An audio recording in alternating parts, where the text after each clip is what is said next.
Shalom à tous. Quelle différence y a-t-il entre l'instinctivité et la sensibilité?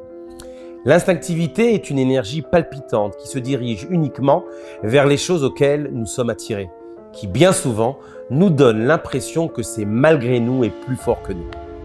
D'une façon beaucoup plus fine, cela se rattache à son ego, à soi-même. D'ailleurs, le précédent rabbi de Lubavitch, le rabbi Rayat, disait « Sois vigilant avec tes paroles et tes actions et cherche à savoir si elles ne proviennent pas de tes instincts. » Bien entendu, nous évoquons ici l'âme animale, se trouvant en chacun de nous. Celle qui est constamment dans la recherche du profit et de l'intérêt. Il existe également une force intérieure, se rattachant à notre être. C'est la sensibilité. Sensibilité vient du mot sens, c'est-à-dire apprendre à donner un sens à ce que nous devons être, et ceci peut se réaliser si nous nous efforçons de dépasser nos propres limites émotionnelles, qui bien souvent ont pris une place prépondérante et habituelle.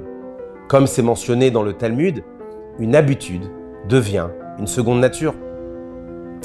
Cette sensibilité que nous portons en nous est rattachée à notre âme divine. Comme c'est ramené dans le Zohar HaKadosh, que l'âme est une partie véritable de Dieu.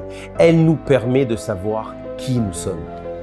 Donc nous devons cultiver et préserver cette sensibilité. Le challenge est de ne pas se laisser emporter par des sentiments instinctifs qui risqueraient d'occulter notre intériorité. Le Talmud précise à cet effet, celui-là qui est en toi, ne le laisse pas régner sur toi. Il s'agit de l'instinct négatif, dont l'homme s'imagine qu'il ne régnera pas s'il succombe à ses avances.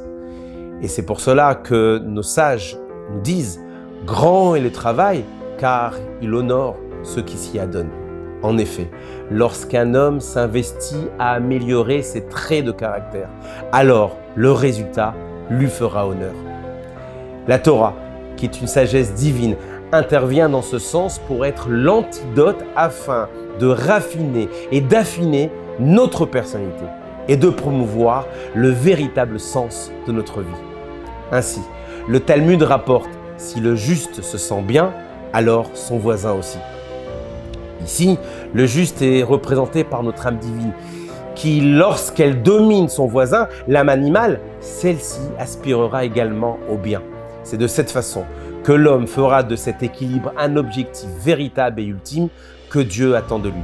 Ainsi, sa sensibilité sera axée uniquement sur son lien avec Dieu. Dès lors, à la venue de Mashiach, s'accomplira le verset « Toute chair verra que la bouche de Dieu parle ». À bientôt sur Mot de Vie.